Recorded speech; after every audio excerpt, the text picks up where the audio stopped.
Okay, good afternoon, YouTube. Today I would like to make this video whilst I drive to address a couple of the questions that I had from the previous video, and I felt that it should be addressed. So the viewer's question was, why should you buy a Mitsubishi Eclipse, and should you? And I hope that you find the audio of good quality and that you can hear me. So I will just get into it now. The reason I love this car is because it has proven to be extremely reliable. And I've done some modifications to it, as you can see, and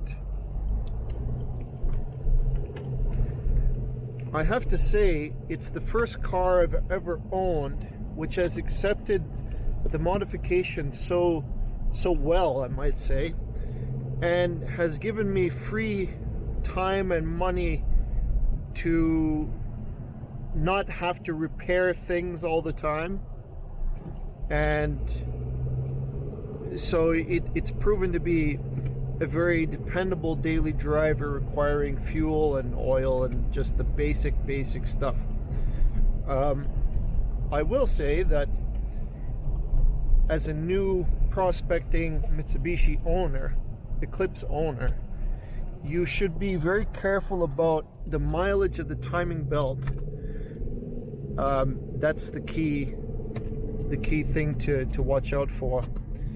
And so if you're going to buy the car, then I would go as far as to remove the timing cover to see what condition the belt is in, if it's cracked, or to at least get the service history of the timing belt of this car, and ensure that you're well informed and apprised of what's the condition of the timing belt and the water pump. But apart from that, I'll give you a little bit about the background of this car. When I first bought it, the engine was blown. Timing belt was blown in it. It wouldn't even start because the crankshaft had actually sheared off the teeth on the belt. So the belt would turn a little bit because there were still a few teeth left, but it wouldn't turn over the car. So as a result, the valves had been kissed, because I replaced the belt later, and you could see that it had done damage to the engine. So I had to find a new motor, and I found one a couple years later, and bought it, took it out of a car, and transplanted it into this car. And now, as you see, the car runs perfect, apart from something going on with a vent or something for the fuel. I suspect that the fuel tank has a hole or corrosion in it where gas is escaping, because I have a trouble code for that right now. So, but it doesn't affect driving at all. I suspect that I may have to replace the tank in its entirety in time. But anyhow, to get back onto the point, why should you buy this car? This car is extremely comfortable to drive. I can compare it up to my old B5 Audi S4. It has very nice suspension, and when it's equipped with 17-inch rims with a high sidewall, it's actually very good. Oh, we have a fire truck. So, but the one thing that I will confess, because you've kind of seen it because of what I've done, is that I thought that the interior was quite plasticky, for lack of a better word. And you all know how the Eclipse should look like in the interior and whatnot. And so I wasn't a fan. the armrest, for example, was too short, too narrow. It had very little storage capacity, so I replaced that. The center console wasn't very impressive at all. Very plastic, very basic, ugly buttons, outdated. The thing that really pissed me off the worst was the speedometer gauges, so, and the tachometer, because it was so outdated that I couldn't live with it. I look at this car, I say the car has aged very well exterior wise, but the interior was so dated to me, and so I set about trying to modernize it, and sure enough, I was able to modernize it fairly well to my standards, to my liking, and starting with this wheel. And of course I found an alternative gauge setup that I liked much better, that was more up to date, and well, here we are. And of course, to answer the second question on the previous video, this tablet here is, well, it's kind of an outdated Samsung tablet. And basically, I got it for the Torx app. So I don't have my reader plugged in right now, but I can show you probably in a little bit when I park, that even though this tablet is extremely outdated, it can read the telemetry of the car, essentially. And I have it set up, well, just as you see there. And that's basically its only function. When I'm driving without it, then, you know, it's aesthetically pleasing and it's a big screen, so that's nice. But the tablet is pretty much useless. I have never purchased yet an Android device that I actually liked. Oh, that's nice, Aston Martin. And maybe it's just my luck, I don't know.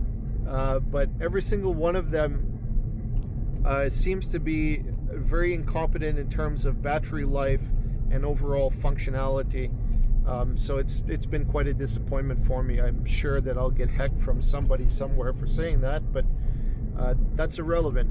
So to explain to my viewer that asked the question, the tablet, overall the tablet functions exactly as you see now. It's just something nice for me to make the dash look a little bit more modern and up to date, and to be aesthetically pleasing. And occasionally, if I want to get the telemetry and the readouts of all the vehicle, you know, of what's happening in real time, I can get it here. Not at the moment because I don't have it plugged in. And of course, I have my lovely mirror, which you've seen me review in a previous video, which is extremely helpful. If I can condemn anything about this car, number one is the overall weight. I would invest in carbon fiber parts for this car, because weight reduction is a necessity. And also the lack of view. As a driver, you kind of want to be able to see everything as well as you can. This car is lacking in, not lacking, it has a lot of blind spots.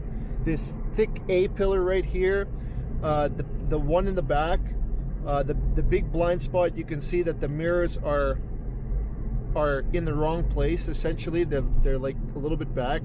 It makes for driving very interesting, because if you're not paying attention, you can be actually blinded by this space right here.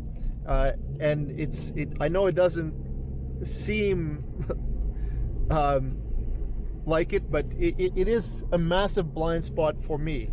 And I will tell you that a few times I've been caught off guard with a vehicle approaching in the periphery, and they show up, and I'm actually in shock when I see them, because I didn't see them at all. But no, that shouldn't take away from your desire to buy it. it is a very reliable and loyal vehicle, I might say. It's very reliable. I've never owned a car that you know, it leaves you free to modify as much as you like, because you have extra money that you don't have to spend on it. I change the oil on time. I give it nice premium fuel once in a while, you know, to clean up a little bit of the carbon inside. But, you know, of course I run it on regular as much as possible. It's just a nice overall daily driver. And I will say this for it, it's like kind of like an exotic, I might say, from the exterior point of view, because the car is a little bit rare. It's not common to see these on the road, and if you see them from a distance, you can mistake them from another for another vehicle. They have a very wide stance, and they're very attractive on the exterior. I have to tell you, I had a chance to buy the 2003 model Eclipse, and this one, and of course I chose this one because when I first saw it at the auto show in that beautiful orange, the concept car, I really liked it.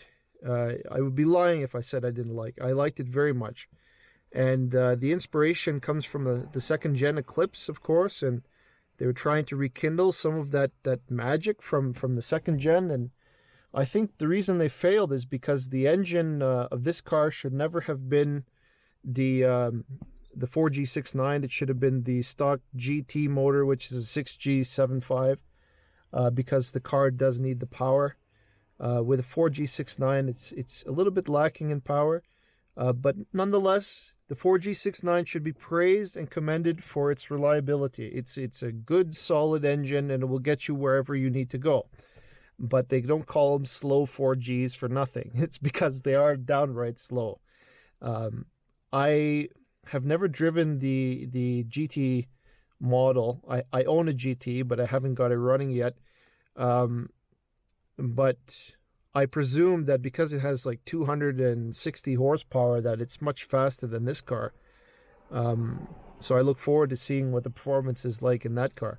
But would I recommend the car for you to buy? Yes. And with a few of the little upgrades that I've shown you here, and I will show you later, you can actually modernize the interior quite a bit, and the exterior is well dated. It's really stayed with the times, so it's not outdated as of yet.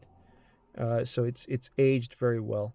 So with that, I'd like to conclude this video. I hope you found it helpful. Please comment below if you think I left anything else out, or if you have any questions.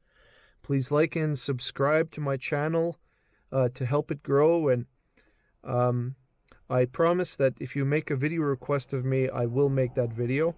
So thank you very much for your time, and see you in the next one.